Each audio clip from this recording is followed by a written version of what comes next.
रक्षा कर दी। उत्तरा ने भगवान को प्रणाम किया कि हे जगतपते, हे देव, हे महायोगिन, मेरी रक्षा करो। तो भगवान ने उत्तरा की गर्भ की रक्षा की।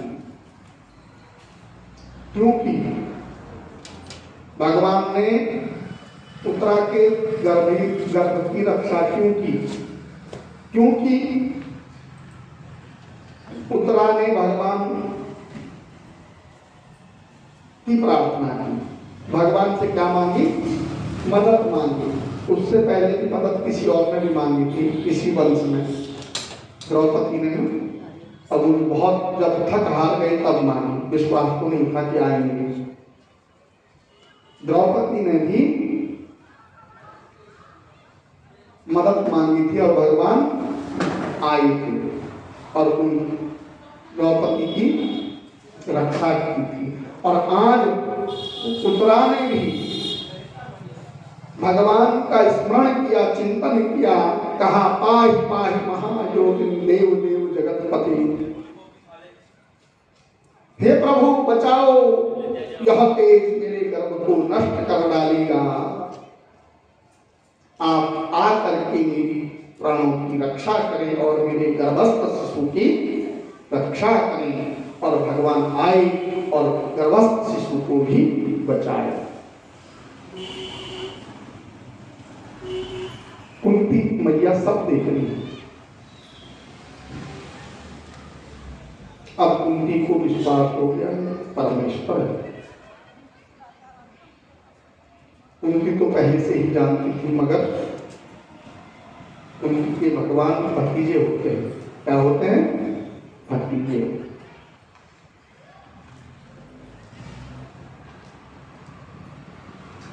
कुंती ने कहा, भगवान को प्रणाम कर दिया कुंती ने आज। हे जगदीश्वर, आपको मेरा प्रणाम है। कन्हैया कह रही हैं, बुआ ये क्या कह रही हो? मैं आपका भतीजा, कहाँ मेरे को ईश्वर बना दिया तुमने? मैं तो आपका बालक हूं। बल नहीं, हे गोविंद, तुम साक्षात ईश्वर हैं। बड़े बड़े ऋषि मुनि आपके स्वरूप महिमा को नहीं पाई। बड़े बड़े दिगंबरों ने आपकी माया का पार नहीं पाया। तो हम जैसे अल्प बुद्धि जीव आपकी महिमा को कैसे जान पाएंगे? मैं आपको प्रणाम करती हूँ, मैं आपको प्रणाम करती हूँ। कृष्णाय वासुदेवाय देवकी नंदनाय च नंदगोपकुमाराय गोविंदाय नमो नमः। नमः पंकजनाभाय नमः पंकजमले नमः पंकजनेत्राय नमस्ते पंकजानुभवे। हे प्रभु, आप सारे संसार के भूषण हैं। नक्षत्र भूषणम चंद्र नारीणाम भूषणम पति सर्वस्य भूषणम जगतपति। जैसे नक्षत्रों का आभूषण कौन है? चंद्रमा है। और नारी का भूषण क्या है? उसका पति है। इसलिए इन सभी स्त्री पुरुष एवं समस्त लोक के योगियों के पति कौन है? भगवान कृष्ण। सबके पति कौन है? भगवान कृष्ण हैं। आप प्रभु, आप संसार के स्वामी हैं। स्वामी माने पति, पति माने स्वामी। बस संबंध और प्रेम, यहाँ प्रेम का संबंध है। यहाँ किसका संबंध है? प्रेम का संबंध है। जैसा संबंध बनाओगे भगवान से उसी प्रकार का संबंध जुड़ जाएगा। भगवान बोले, बुआ जी जो भी हूँ बाद में हूँ, लेकिन पहले भक्त का दास हूँ। पहले क्या हूँ? भक्त का दास हूँ। अहम भक्त परिहीनो हय स्वतंत्र इव द्विजः। मैं भक्तों के वश में हूँ, केवल इससे मैंने ब्राह्मण को स्वतंत्र किया है। कह रहे हैं युधिष्ठिर महाराज ने श्री कृष्ण को बहुत समय तक अपने राज्य में रोक लिया था। इस प्रकार से श्रीमद् भागवत महापुराण की कथा तो माताओं अनंत है, हरि अनंत, हरि कथा अनंता है। यह भवसागर है, सुनने के लिए समय लेना पड़ता है। अन्य श्रीमद् भागवत की कथा अगर एक तरफ से की जाए तो 7 दिन में पूरी होती है। उसमें विश्राम नहीं है, उसमें विश्राम नहीं है। सूर्योदय से सूर्यास्त, सूर्योदय से सूर्य अस्त, तब जाकर के कथा समझ में आ सकती है।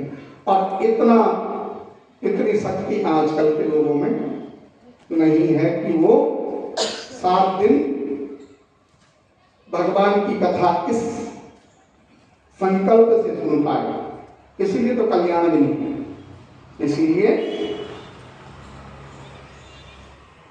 इसीलिए संसार में इसीलिए कल्याण नहीं, अकल्याण हो जाता। 50 बार पूजाएं कर दी पंडित जी, मगर फल ही नहीं मिल रहा। फल कहां से मिलेगा? इसलिए त्याग चाहिए। सूर्य उदय से सूर्य अस्त तक बैठने की और सुनने की सामर्थ्य चाहिए, तभी जाके कल्याण है।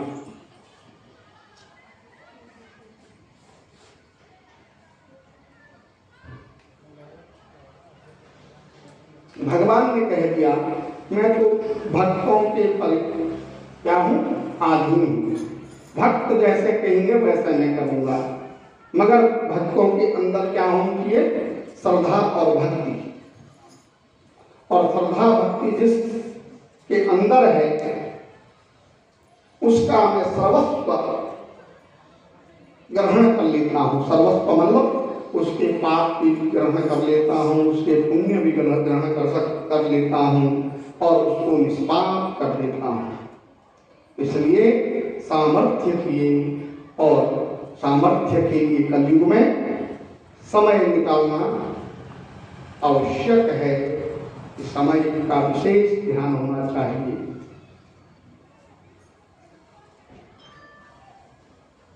आगे चल करके जिस शिशु की भगवान ने गर्भ में रक्षा की थी, अब उसके जन्म का समय हो गया और उस गर्भस्थ शिशु ने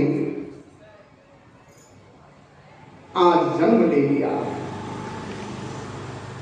जब जन्म ले लिया तो यह शिशु जन्म लेते ही आलती पालती मार करके बैठ गया।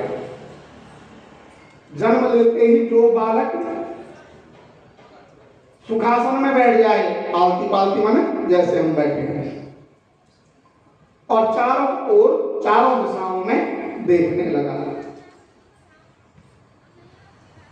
और सब इस दृश्य को देख करके चकित हो गई। ये बालक जन्म लेते ही चारों दिशाओं में किसको ढूंढ रहा है। मानो कि व्यास जी भगवान कह रहे हैं, मानो वह गर्भस्थ शिशु जन्म लेते ही चारों दिशाओं में इसलिए देख रहा है कि जिसने मेरी गर्भ में रक्षा की वो कहाँ है, वो किस दिशा कहाँ है, और इसलिए वो चारों तरफ देख रहे हैं। वह बालक रोया नहीं, क्योंकि जब बच्चा जन्म लेता है तो दाई माँ क्या कहती है, जब बच्चा नहीं रोता तो उसको जबरदस्ती रुलाया जाता है, बेटिया बच्चे में कुछ जन्म ले लिया मगर रोया नहीं,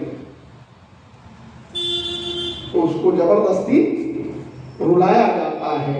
मगर ये बच्चा तो आ करके पालती पालती मार करके सुम बैठ करके इधर उधर दिशाओं में देख रहा है, घूम रहा है। ब्रज में बच्चों का शोषक होता है, शोषक कौन लाता है, मामा। और तो परीक्षित जी के कौन है मामा, कन्हैया जी। तो अब समय आ गया शोषक का, तो अब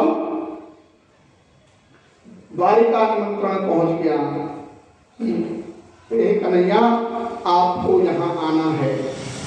तो कन्हैया प्रिय बालक के लिए द्वारिका से भेंट ला रहे हैं। और जैसे ही कन्हैया हस्तिनापुर पहुंचे, वैसे ही वह बालक देख करके भगवान को हंसने लगा।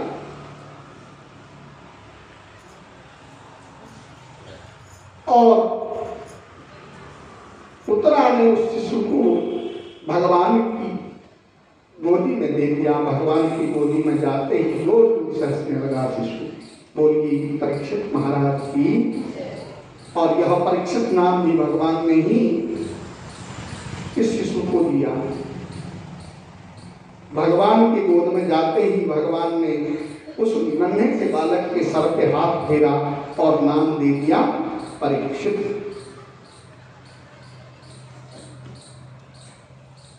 ये परीक्षित जी महाराज भी बड़े महान राजा हुए। समयांतर में पांडव बद्रिकाश्रम को चले गए स्वर्ग यात्रा में, तो समस्त पांडवों ने महाराज युधिष्ठिर ने सारे राज्य को परीक्षित महाराज को सौंप दिया और स्वयं स्वर्ग की यात्रा के लिए निकल पड़े। समय व्यतीत होता गया, इधर महाराज परीक्षित जी का भी विवाह हो गया, राज्य मिल गया, संपूर्ण संसार में दिग्विजयी हो गई, नाना प्रकार के यज्ञ उन्होंने किए, संपूर्ण जनता सुखी थी उनके राज्य की संपूर्ण जनता, यानी पूरे देश की सारी जो जनता थी, जो लोग थे, वे प्रसन्न थे, सुखी थे, समृद्ध थे।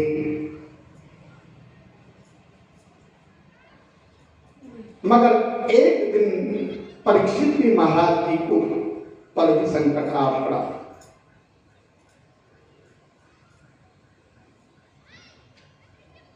परीक्षित जी जंगल में गए हुए थे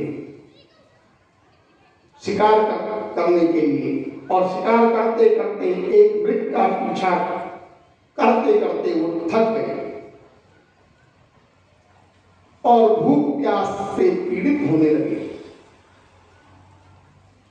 और जब भूख प्यास से पीड़ित हुए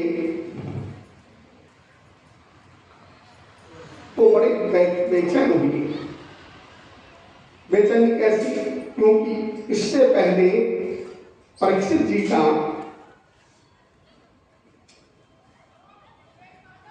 कलयुग से सामना हुआ था।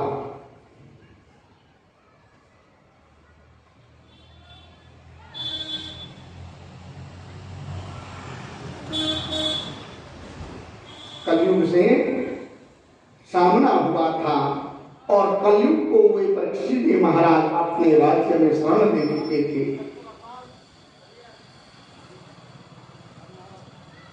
कह रहे हैं इस प्रकार से जब एक बार विशाल सेना लेकर के अनेक राजाओं को भद्रास और केतुमाल उत्तर भारत कुरु एवं किम पुरुष आदि के राजाओं को जीत करके वहां से भेंट प्राप्त करके हर देश प्रदेश में अपने पूर्वजों और श्री कृष्ण की प्रशंसा करते हुए प्रसन्न होते हुए जा रहे थे महाराज परीक्षित जी। तो एक दिन रास्ते में उन्होंने देखा एक बैल को।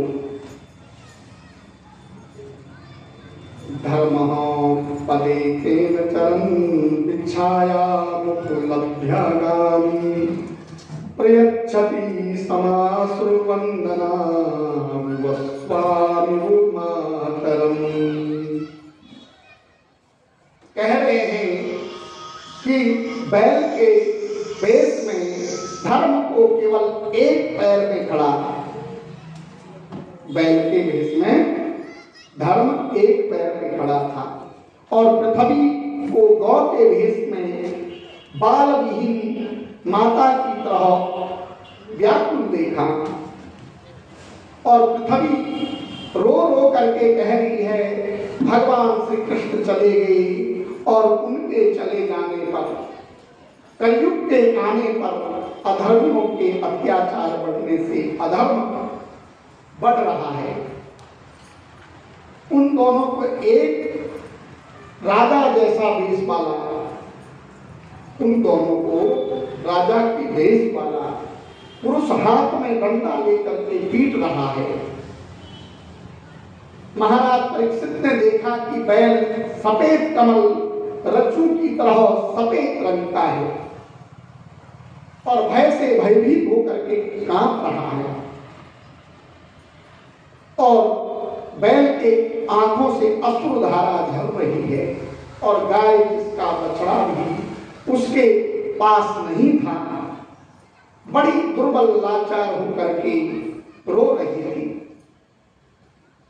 भूखी गाय को इस तरह प्रताड़ित करते देख करके महाराज परीक्षित ने अपना धनुष उठा दिया और धनुष पर प्रत्यंचा तीर चढ़ा दी और गंभीर वाणी में बोली, कष्टम मच्छणे लोके पार्थस्य बलान् बली नरदेवो असील सेनो नटवत् कर्मणा विजो। अरे तुम वेश से तो राजा दिखाई देते हो, परंतु मेरे राज्य में जिसका एकमात्र मैं स्वामी हूं, तुम इस निरत अपराधी पर हाथ उठाने का तुमने कैसे साहस किया? तुम्हारा कर्म अक्षम्य है, तुम अवश्य ही दंड के पात्र हो। जैसे ही कलयुग ने परीक्षित महाराज को देखा तो वह भयभीत हो गया और भयभीत होकर के कांपने लगा। अब तो परीक्षित महाराज मेरे प्राणों का अंत ही कर देंगे।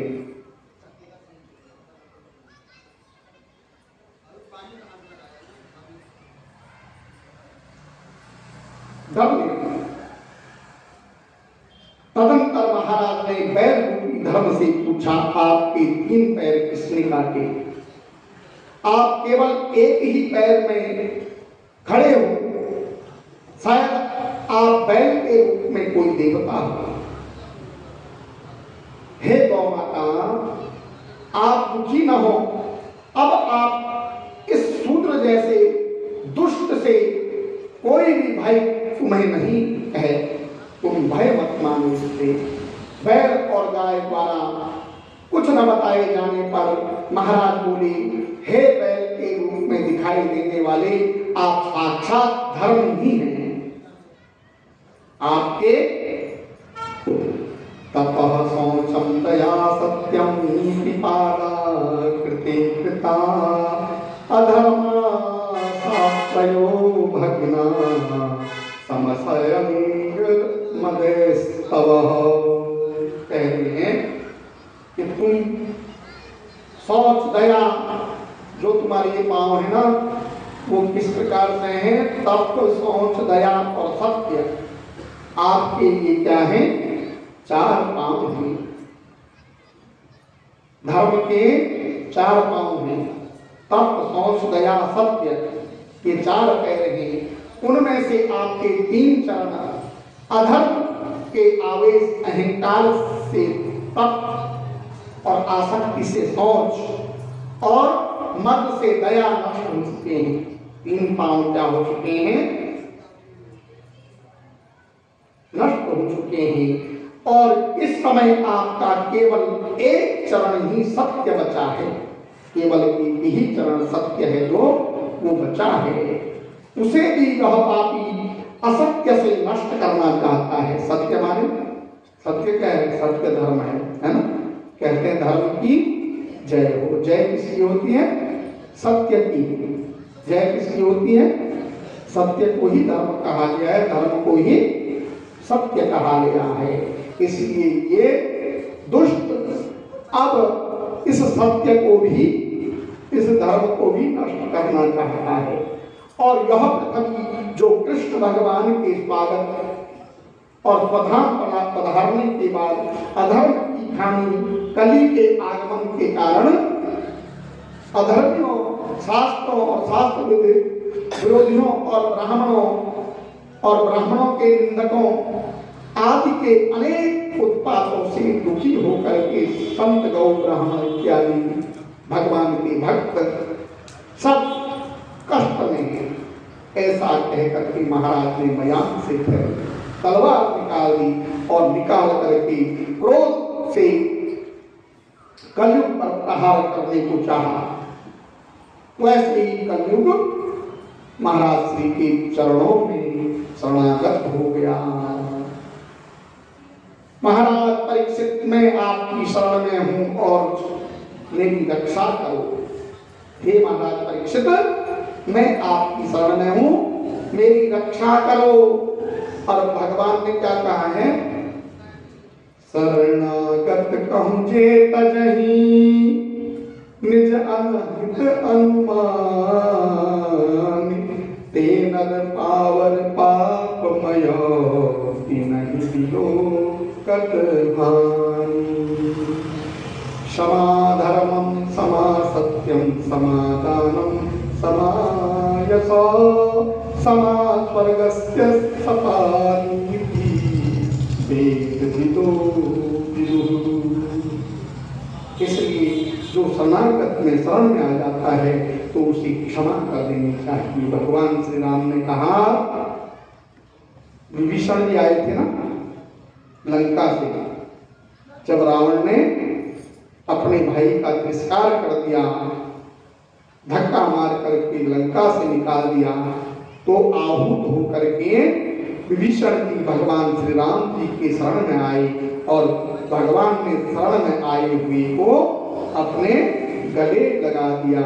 ऐसे ही परीक्षित जी को यह ज्ञान हुआ कि जब भगवान राम ने उस समय विभीषण को क्या कर दिया था? क्षमा कर दी थी और शरण दे दी थी। इसलिए शरणागत को कभी भी ठुकराना नहीं चाहिए। ऐसे ही पितामह कहते थे, ऐसे ही मेरे पितामह लोग भी कहते थे। युधिष्ठिर महाराज जाते जाते हमें ये कह दी कि जो शरण आए उसको शरण दे देना, भूखे को भोजन देना, प्यासी को जल देना, है ना। जिसके पास ठहरने की व्यवस्था ना हो उसको रात्रिवास देना। इस प्रकार से अभ्यर्थितस्तदा तस्मै स्थानानि कलये दलो धूतपां स्त्रयः सूना यथा धर्म चतुर्विधा। अब शरण देगी तो स्थान भी दे दी। कलयुग तो बड़ा सख्त था, वो तो चाहता ही था कि परीक्षित मुझे शरण दे, और कहने लगा प्रभु आपने मुझे क्षमा कर दिया तो अब राज्य में मेरे को जगह भी दे दीजिए। आग्रह करने पर परीक्षित महाराज ने 4 स्थानों में उस कलयुग को जगह दे दी। पहली जगह है जहां पर जुआ खेला जाता है। जुआ क्या है? अरे झूठा गेम है, झूठ को जुआ कहते हैं। दूसरा स्थान जहां पर शराब किया जाता है, जहां मदिरा पान किया जाता है। तीसरा, मदिरा क्या है? अभिमान का कारण। मदिरा पी के अभिमान हो जाता है, मैं ये हूं, है ना? मदिरा पीने वालों के कॉलर खड़े हो जाते हैं, वो अभिमान है ना, अभिमान बेकार है। तो अभिमान में दूसरा स्थान दे दिया। तीसरा, स्त्री, जहां वैश्यावृत्ति होती है वहां उस स्थान में दे दिया। चौथा, हिंसा, जहां एक दूसरे को देख देख करके परेशान है लोग, एक को दूसरा नहीं देखना चाहता है, हिंसा। केवल मैं ही रहूं, मैं ही खाऊं, ये वाला विषय जहां है, जहां हिंसा है, वहां ऐसे ऐसे 4 जगहों पर कलयुग को रहने के लिए जगह दे दी। जब दे दी तो कलयुग ने कहा, महाराज आपने कोई भी मुझे अच्छा स्थान नहीं दिया, इनको ऐसे स्थान दे दिए तुमने कि जहां तो कोई भी आदर नहीं करेगा इन स्थानों का, इसलिए एक स्थान और मुझे दे दीजिए। तो याचना करने पर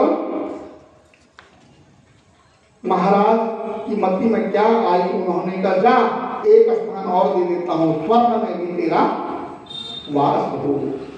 और उस जैसे ही स्वर्ण में वास दिया वैसे ही वह कलयुग उसी समय महाराज परीक्षित के मुकुट में बैठ गया। और मुकुट में बैठ गया तो उसके बाद बुद्धि खराब कर दी महाराज जी की। महाराज जी की बुद्धि खराब हुई। आगे चल करके दूसरे दिन घर गए। घर से जब शिकार खेलने के लिए जंगल जा रहे थे तो जब पांडवों ने जरासंध का वध किया था तो जरासंध के यहाँ से जरासंध को जीत के आए थे तो वहां से कुछ मुकुट आए थे, क्योंकि जिस राजा को जीतता है तो उसका मुकुट ले लेता है। अगर मुकुट ले लेता है तो जिससे लिया जाता है वो पराजय हो जाता है। वो अपना मुकुट जीते हुए राजा के चरणों में रख देता है, आत्मसमर्पण कर देता है।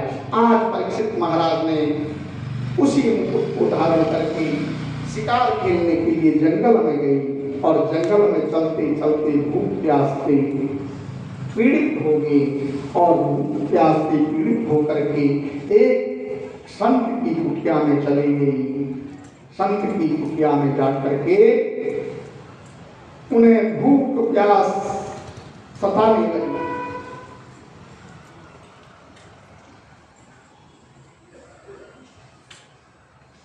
महाराज श्री समीप ऋषि के आश्रम में गए और जाकर के योग में बैठे हुए महर्षि से कह रहे हैं कि हे मुनि पानी पिलाओ, हे मुनि मुझे भूख लगी, मुझे खाना खिलाओ। मुनीश्वर को संत को तपस्या में थे, उन्होंने नहीं समझा कि महाराज परीक्षित